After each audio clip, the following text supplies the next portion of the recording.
Well, welcome back to our webinar series about the courses and curriculum we offer here through Gaming Concepts and Generation Esports. Today, what we're going to be going over is streaming, which is our newest course that we just got done writing. It's basically in its infancy and product launch, right? This is like first-gen stuff here for it to be a full-fledged course. So we're going to go over this in detail in this webinar series to talk about the ins and outs of it. And so, Mike, why don't you give us the rundown on how this came about?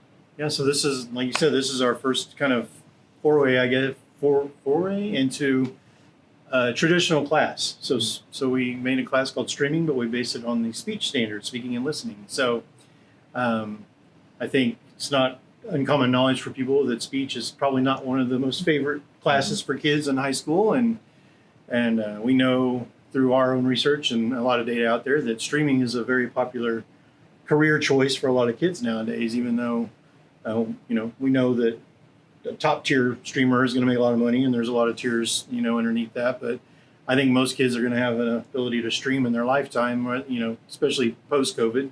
We all got used to streaming or talking live to the camera and doing that kind of thing. So we thought this would be a great way to kind of enter into the traditional classroom space and offer an alternative maybe for kids who don't like speech. I was one of those kids. I hated speech, but I'm fairly comfortable in front of a camera. Hopefully you can tell that. But one of the huge changes that we have in this class is the purposeful play is now part of the lesson. It's built in. It's not separate game time. What they're going to be doing in purposeful play, and we'll talk more about this, but is they're going to learn through their direct instruction, and then part of their purposeful play is you're going to stream for 20 minutes. You're going to stream for 30 minutes. You're going to peer review somebody else's stream, things like that. Because what we've all found is the only way you get better at streaming is streaming. You just have to keep doing it, and you have to practice. So, and when you first start, you're probably going to have 0 people watching, except maybe your mom and dad or maybe the teacher, but that's how you start. Yeah. So pass it off. What I love about this class is that we're integrating it with speech, but when you take a speech class in high school, you don't really have anything to show for it extrinsically afterwards, right? Yeah. And so now, if you have students that are interested in videography or audio or streaming or esports, all that stuff, they're going to have a portfolio now of all of these projects that have been done to showcase their skills as a streamer, as a commentator, as anything after taking this. Yeah, the artifacts in the portfolio is fantastic. Yeah. It's a great way to show off your work and review where you've been. Yeah, right? And exactly. See where you came from. To show that growth. So let's dig into what this class was going to look like for the teacher. So there are 47 lessons over 80 days. Because we are teachers, keeping in mind that a semester is about 90 days, this is a half credit course. You could turn it into a full credit course with more streaming, or if maybe you were streaming a show, if this was a production class, thinking, if you were going to do some type of broadcasting class, or if you combine it, we'll talk about shoutcasting later, but if you were going to combine it with the shoutcasting class, you could easily turn this into a 1 credit class. Just for context, the instructor's manual is 205 pages. The student companion is 147 pages. And a lot of this is instructional material that the students have here, and a lot of project-based things with instructions involved in it also. We almost always over-planned on this class because we think that this is a first of its kind class. So we didn't know exactly what the teachers were going to need. And so we welcome any feedback that teachers are going to give on this. It is similarly, and I think this is just good pedagogy, 20 minutes of direct and indirect instruction, 30 minutes of application, and then there's still that 10 minutes of reflective journaling talking about what they did in the class. On the application piece, like Mike said, there isn't purposeful play in this. We talked about it. There is purposeful play, but we're not going to call it purposeful. Integrated. Right. It's integrated. Right. And the reason that we're not calling it purposeful play is because we're thinking that this will probably be a second or third class that the students have made.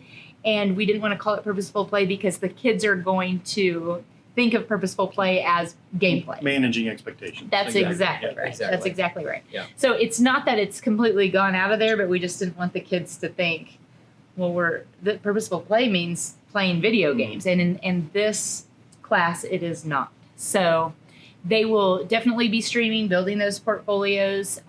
They can stream about video games, but they don't have to stream about video games. So there's a lot of opportunity for kids to stream about things that they're interested in, or maybe stream about things that the teacher's interested in, or stream about, whatever they want to do. Like Mike alluded to, not very many people like to give speeches, but you put a video camera and a microphone in front of them and call it streaming.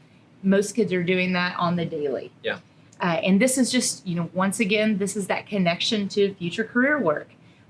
This is where what we're doing, this is where careers, this is where jobs are going, is where you need to feel comfortable in front of a camera. You need to be comfortable reading a script. You need to be comfortable writing a script. So there is a lot of writing in this course also.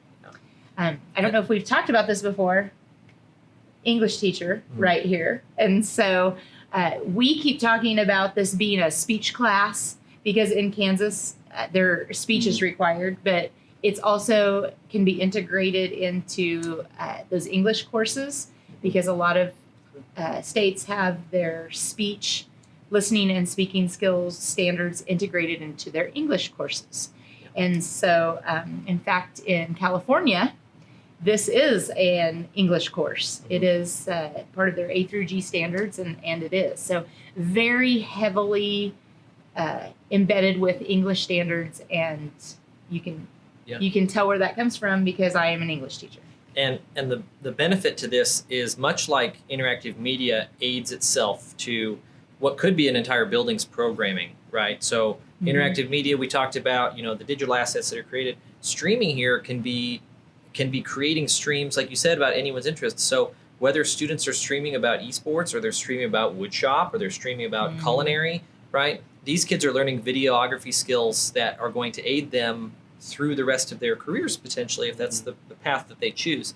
And so it could have a huge benefit to your building, having a bunch of kids knowing how to stream with the guidance from the book to have them stream properly and, with the right criteria. I think the other thing that teachers need to know, especially if they've taught previously the gaming concepts class, is that it could be a la carte. The fundamentals can definitely be, I want to take this lesson and I want to put it into this curriculum or, as a resource. But an interactive media can be because it doesn't necessarily build. Streaming really starts to build on itself because, you learn how to write a script, you learn how to do your speeches, you learn how to, and so it's not quite as flexible.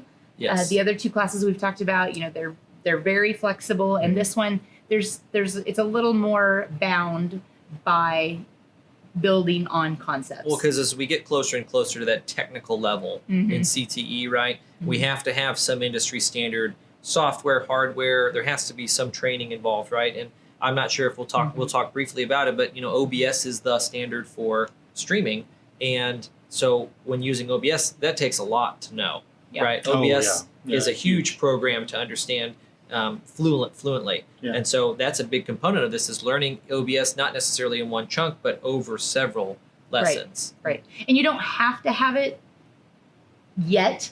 I'm going to say yet. I mean, if you want to do the entire streaming class with OBS, you could. But, I mean, really, and we'll talk about what the equipment that you need a little bit later, but, I mean, you just need a video camera and a microphone is really what you need. Editing software will be great also. Yeah, and the other thing, too, that I think is new that we've kind of encouraged in this one is the journaling can be done on their camera. Yes. You don't have to physically write a journal anymore. Now it's you giving your, what you're feeling about the journal, what the journal prompted you to do. So you don't have to write it anymore. You certainly can. That's still an option. We have everything included to do that. But I think in many of the lessons, we encourage the kids to just go ahead and continue their journaling as they're doing in their streaming. So less submissions for the teacher, and you can watch it at 3 times speed or whatever you want to do. And, at least kind of take some of the grading lift off of you a little bit. So overview of the course, what's in the course. We go through script writing, intros and outros. So how are you going to start? We want them to start to really, as Christy said, we're going to build their show, right? This is the idea. So they need to have an intro, they need to have an outro. So what's that look like?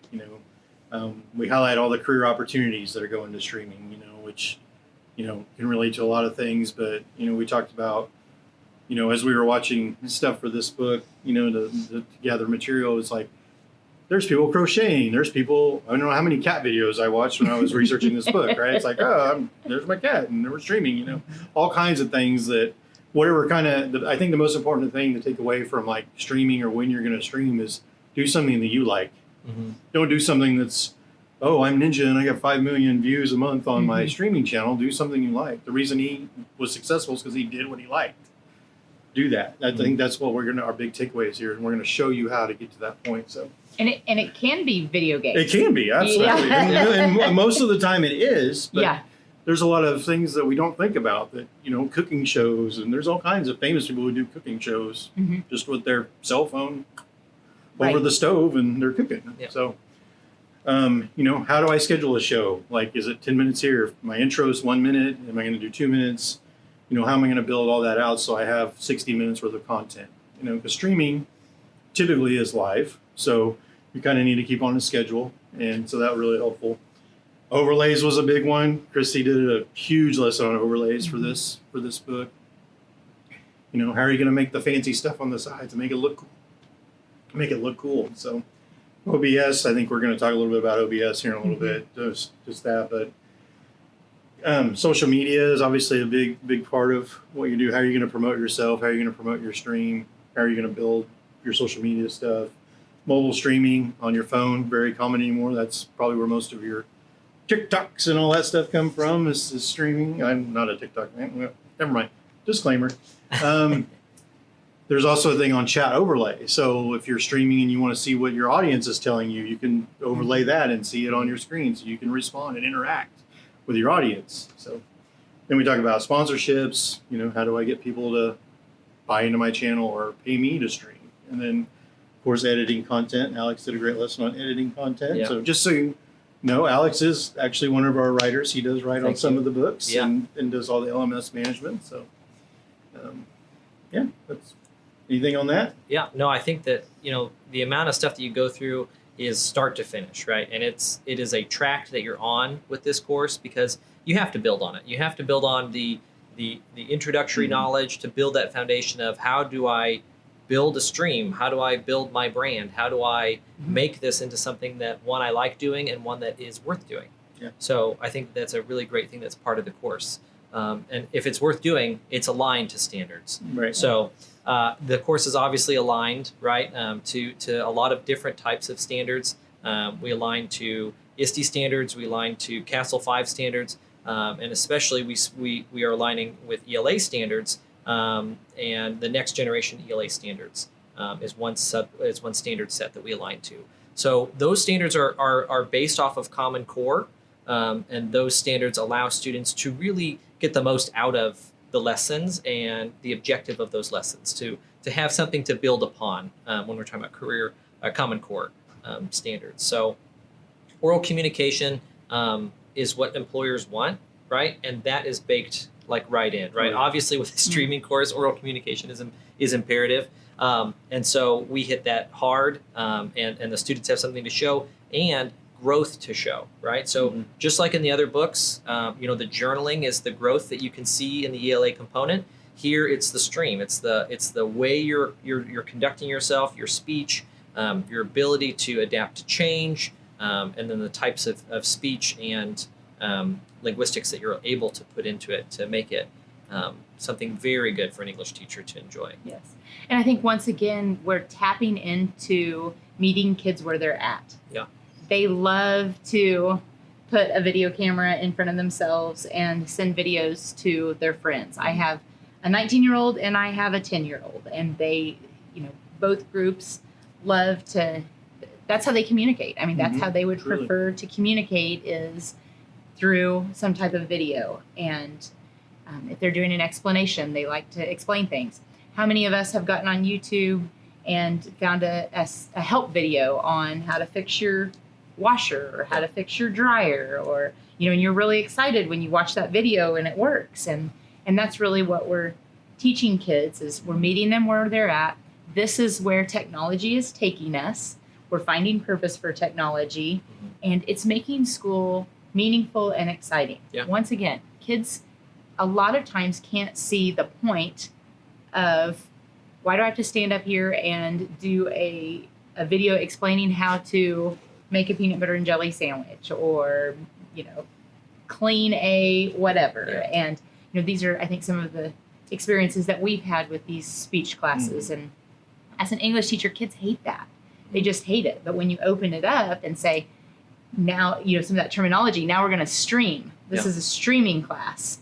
And I think it changes the dynamic of the class. I think it adds to the phenomenon that's kind of changed schools a little bit, is a lot more voice and choice from students and from teachers, right? Students have the voice to say, these are my needs, or these are my passions or preferences, and the teacher allowing that choice to happen. And I think that when the teacher can ease up a bit and allow, their curriculum to step back a bit on the restrictions of, you have to do peanut butter and jelly sandwich, you have to say, this is how you clean tile, right? Then you can facilitate a lot better learning, right? Yes. Because you're not being so controlling, and you're allowing the students to really shine through on things that they could be really great at. Yeah. I think it's important to note that, we don't ever tell the kids in our book ever what they're going to stream about. No. And I think in speech class, it's like, you're going to give a speech about your family, and you're going to do a speech about, and I think we've taken that away because we're building onto one subject that they really love. Now, what we have done is we've said, you need to do an informal stream. You need to do some kind of impromptu thing. You need to do a longer standard form thing. So we've done a good job of building out different formats. Yeah. But the subject is still up to them. Yes, because the 'Cause it's curriculum relevant. and the content still needs to be, where you do those different types of speech. But of course, it can be done on a stream. It doesn't have to be done out of a set of topics. Well, and one thing I don't want to miss as part of the class is that they were based on the speaking and listening standards, Yes. speaking and listening. And so they're, I don't think we listen well anymore. And so that we are teaching kids, don't listen for a response, listen for the information, think of a response. There's critiquing each other, where this is what my speech is, and then I give it to you, and you give me feedback on it, and then this is how I take feedback. And it's one of those mental health moment things. Yeah. Mental health moments are in the book again. Absolutely. And one of the big things that we work on is, constructive and destructive criticism, and how to tell the difference between those things, and how to, especially when things are online, it's, what does the heart mean? Or what does the smiley face mean? It's hard to interpret because you don't have the facial expressions, you don't have the voice inflections. We still talk about this in the book, but we talk about it in the context of, what does that look like maybe on a text, or what does that look like, in technology. So the mental health moments are still in here, still embedded, and the kids don't even know that they are in here. So it's a great way to get, like I said, how to take feedback, how to offer feedback. Your when you put something online and you don't get that serotonin with the thumbs up or the positive feedback, how does that make you feel? Or Right. maybe it's thumbs down. Maybe people aren't. How do you take that? Do you internalize that? Is that what's your value there? Yeah. What are you putting on the line there as far as your self-esteem is concerned? And failing often, and failing, Yes. a big education term is failing forward, is that you aren't going to get it on the first try, the first 10 times, the first 100 times, right? Yeah. You're going to fail a bunch, but that's how you learn. Yeah. And learning to fail is the best thing that you can learn. Right. And how you can recoup from those mistakes and make changes to be Absolutely. successful. Well, and a lot of times we've talked about before, schools are not created for failure. No. If you take a stretch class and your grade isn't, it's a great class to take. You needed the class, but anatomy and physiology, maybe you weren't quite there yet, and you got a B or a C or something. It doesn't mean you're doing poorly, but your grade point average is going down. Yep. Or you fail a test and you get to take the test again, but maybe you don't get full credit for it. Yep. And so where do students learn to fail in school? Activities. Yeah. A lot of times, that's where your football and volleyball and all of those activities. But this really gives an opportunity to fail because there's an expectation that you're not going to be good at this right from the very beginning. Exactly. And so I think that students really like that about the class, and I think that teachers really like that also, because you're not expected to be perfect, especially from the very beginning. Well, I think sometimes too, what you think is a failure may not be perceived as a failure by everybody else. Mhm. Right. So like you may create something, you're like, oh, this is terrible, but then everybody else is like, this is awesome. Yeah. Yeah. So it gives you more reinforcement on maybe you are on the right track. So I think we Right. offer that in this class too. Yeah. So. And a couple of other things that are unique to this class.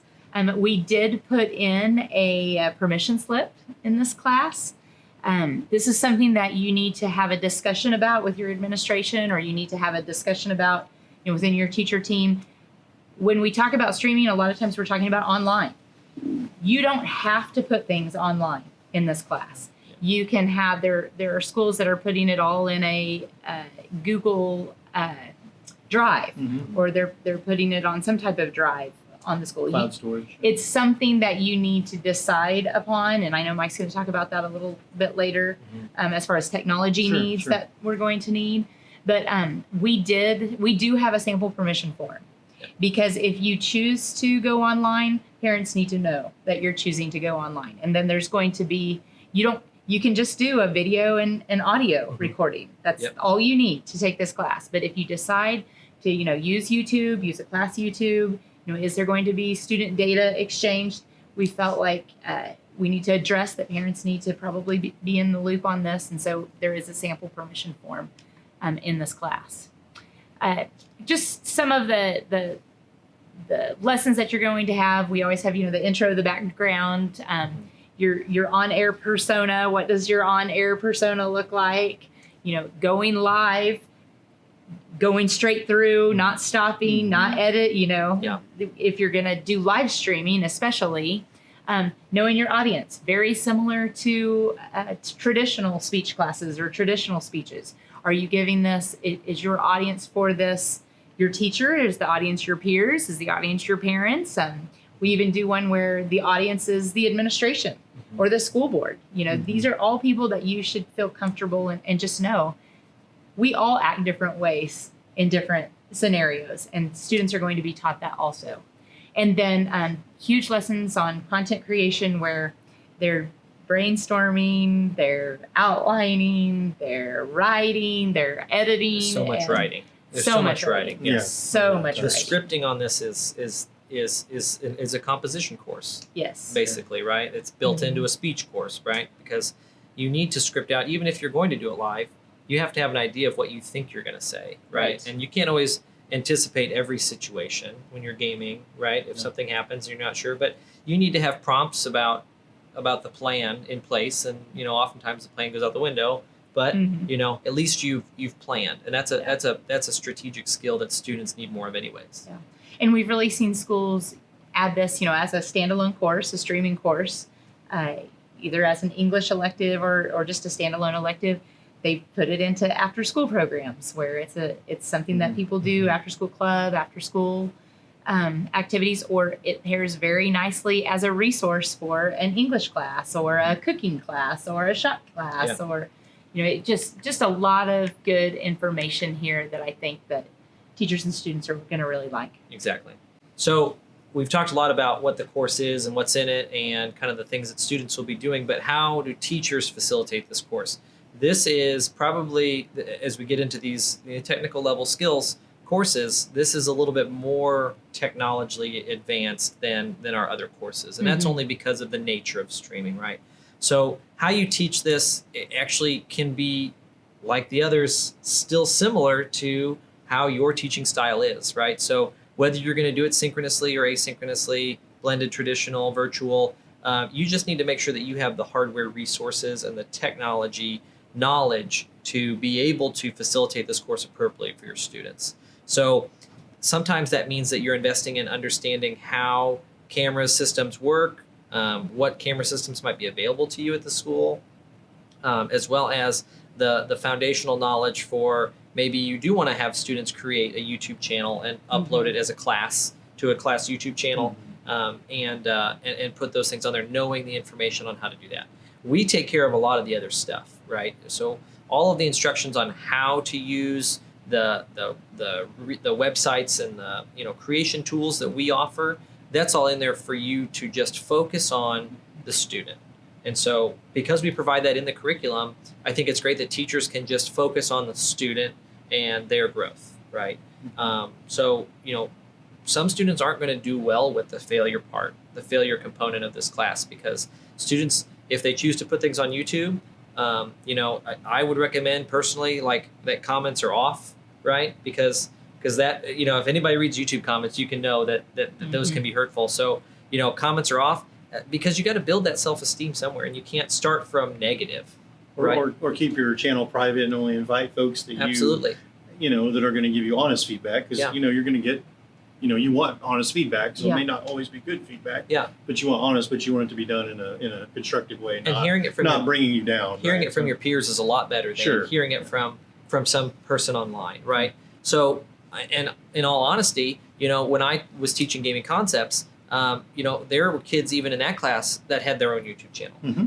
So the percentage of kids that probably have a YouTube channel in your class that you're teaching are actually probably pretty high, and they've got one and they know how it works. So if you're struggling with, what's the difference between private or unlisted videos? How do I keep the comments off? Your students are going to know that. And so my advice to you on teaching this course is really learn together, right? Learn together and, become a community, because the students are going to be your best resource for some of these things, because you're meeting them where they are. They know everything about where they are, right? They know everything there is to know basically about YouTube, and if they're going to put it on any other type of sharing platform, and they can help you navigate those things too. Yeah.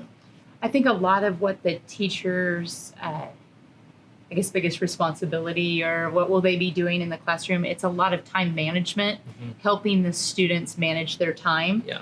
Because especially when you get students that really enjoy this, and that's probably why they're taking the class, sometimes you have to let it go. Yeah. Progress over perfection is what we say a lot around here, is we need to do progress, and not everything about this is going to be perfect, but when is it good enough? Yeah. And that, once again, life skill right there. Where do you teach that in school? That life skill of progress over perfection, and every single, you're going to have the opportunity to do something like this again. What did you learn from this? And there just needs to be some time restraints on a lot of these assignments, where you have this amount of time and it's not going to be enough, and it's designed to not be enough, because the time management, there are so many things for kids to do today. There's a limited amount of time, and you have to pick and choose what you're going to invest your time in. And so a lot of what I think the teacher's time is going to be spent on is pushing them along and saying, you did this, now move along. I don't love homework for this. I think that it should be primarily done during class time, because once again, kids are busy. We know kids are busy with after school activities or jobs or whatever they do. Push them to get the things that they need to be done in class, recorded in class, edited in class, but you only have this amount of time to do it. Right. And I think time management is a great secondary skill, and how great for a teacher. That's all you have to focus on. Yeah. Right. Is time management. If that's all I have to focus on in a lesson, that's like amazing as a teacher, right? Yeah. The curriculum's provided for you, instructions are provided for you, the it's all online for you. So just being able to just do my craft and focus on the time, Time management and helping them strategize on how to get around the roadblocks that are going to happen, because they're going to happen. Yeah. And there's team activities here where you have to do it as a team. That's another thing that the teacher might have to moderate and keep track of, is because not everybody likes to work as a team. And there are several assignments that you have to do. The stream of show is done with a team, and you're going to do this, and I'm going to do this, and I'm the technology person, and you're the script writer, and you're the on-air talent, and so there are a lot of team building activities here. Yeah. So we're going to revisit my favorite tech tips again. A few of them. We are going to add a few to this one, because this class has a lot more technology involved than our previous classes. But still, the two most important letters are IT. So before you start to roll this out, I would definitely make sure your IT department's brought into the loop. They know what's going to happen. They know you're going to offer this course, because they are going to probably need to be available to you to open up. Again, some sites, a lot of schools don't have YouTube accessible, so you're going to probably need to open that up and at least give them some access to it if that's what you're going to do is load it to the, have them upload or create their own classroom as that. I would definitely, that's what I would prefer. That's what my preference would be. But if you wanted to put everything, have them record everything, put it on a Google Drive, that's fine too, or some kind of cloud storage. That's perfectly fine. We've made it so you can do that. It takes a ton of bandwidth. Yeah. It takes a lot of bandwidth and a lot of storage. Yes. So, yes. And I know we run into this at schools already in some of our schools that offer not even this course, but a previous course, and they stream a lot of their stuff and back up a lot of their data. And it's like, takes up, they basically have to shut off. They either have to have the internet going in this one area when a lot of the school is not there, or the other school they just can't do it, right? Mm-hmm. So there's only so much that goes around. So it's a finite resource. So you might need to keep up the bandwidth because streaming does take up a lot of that. So just have them, you're obviously going to need cameras from, cell phone camera to webcam that sits on top of your computer to fancy cameras like we're using right now to shoot this. I mean, there's a variety out there. We give you suggested equipment lists. So we have a list of, hey, this is good, this is great, and this is the best, right? So we're going to give you some options, and we're going to have kids kind of research that and kind of share that but going through it, if you're going through the course the first time, you might go through that list and be like, hey, what do I need just to get my basic program off the ground? So and some high schools are going to have, or some schools are going to have this equipment in their journalism department. Yeah, absolutely. Right? Yeah. So as long as it's not being used, you might as well ask and spread that resource around so that everybody has benefit. And oftentimes it's only used 1 or 2 classes a day, and then it just sits there. So if this is something you can use to make better use of that equipment and use it all throughout the day, and this is a great opportunity to do that.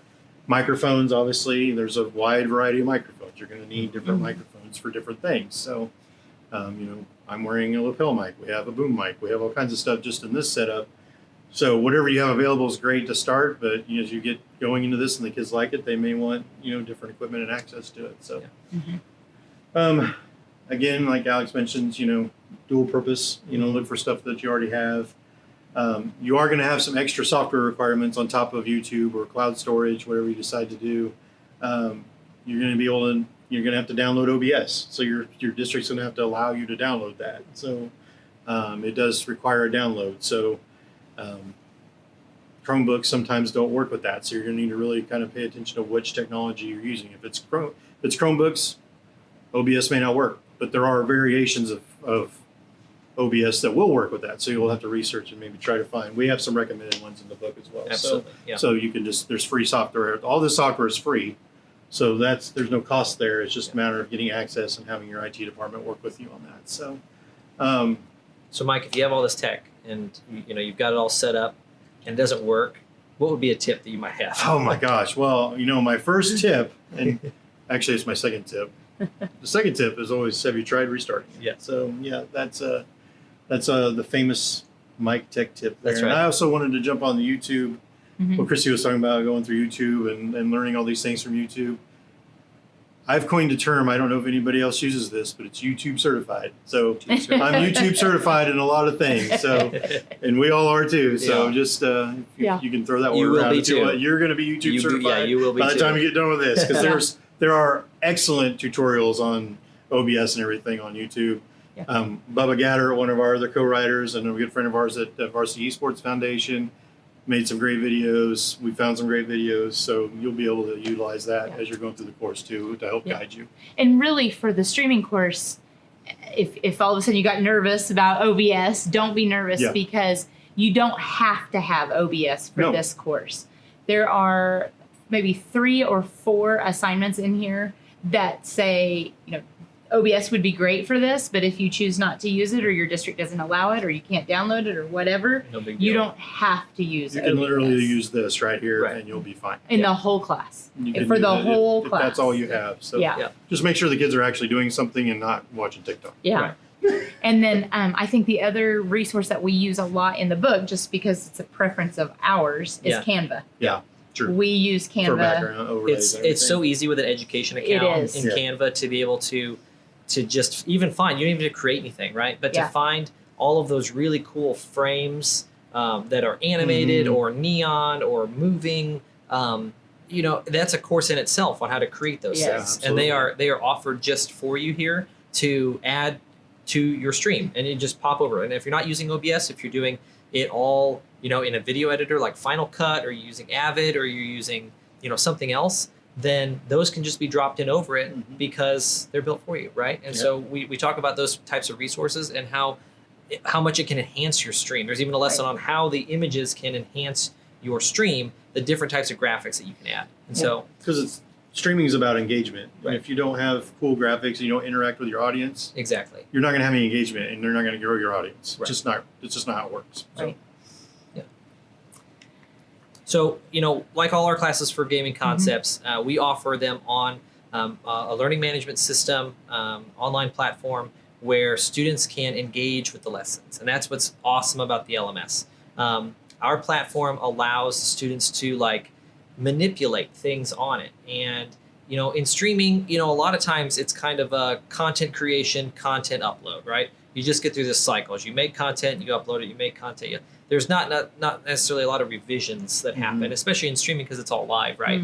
But, when you're going through practice, when you're trying to learn the foundations of your knowledge, then having something where you need to understand the meaning of, I've written this script and I need to edit it, right? Or I've done these graphics and I need to edit them to better fit my color profile or fit my brand or something like that. And where kids can really engage with a platform versus content submission, right?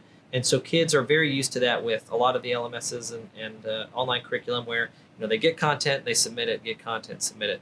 But, when your online learning platform becomes more of a community where students are able to actively comment on things, students are able to offer suggestions on the streams that you put up, then they can have so much more out of it in a secure location. It's not like you're not putting it up on YouTube, you're not throwing it into Discord or TikTok, right? It's in a secured school platform that we offer where students can offer feedback in a safe environment, and teachers too. Yep. So, Absolutely. And it does all the other stuff, right? Lessons and The calendar, calendar, all the cool stuff that everybody has. So, it being online just is yet another tool to allow students to, for the content to meet the students where they are. So whether they're going to do the assignments, during the day with you, or you're going to have them do it after school or at home, they always have access to that online content and can always refer back to that. And I think it's another great opportunity. We talk about when's the best time to teach. A teachable moment is when it's happening. When is the best time? And with social media so Wild West right now, you have a lot of parents that are newer to social media, and then you have kids that they don't know any better. They've always been on social media. And so, where in the curriculum during the school day do you teach why you need to be careful with wearing your high school t-shirt? Exactly. Or when it is okay to use your high school t-shirt, or do you use your first and last name? Or, and I'm not saying yes, you should do this, or no, you shouldn't do this, but let's at least be mindful that there are risks that can happen online and that they need to be mindful of it and not just slap something up. Right. Or the other thing, there's a lesson there's a lot of digital citizenship in this book as I'm thinking about it. You put something on that's really funny that you and your friends did at school onto your Instagram or onto your whatever, and then it's funny right now when you're 15, but when you're 21 or you're 18 trying to get into college, or we at least bring those topics up in a learning environment with a caring, responsible adult. And I don't think there's a lot of opportunities for kids to talk about that in their world in schools. Yeah. And this is a great opportunity to do it until it's too late. And everybody talks about it. That's when the lesson is learned, is when it's too late. Yep. And so we go ahead and bring that up. So there's a lot of internet safety, streaming safety, and built into this book also, not only through the mental health moments, but just inherently through the lessons. Yeah. So, there's a lot of stuff going on with this course, technology stuff, software stuff, new curriculum to boot, right? But, the support that we offer is paramount, right?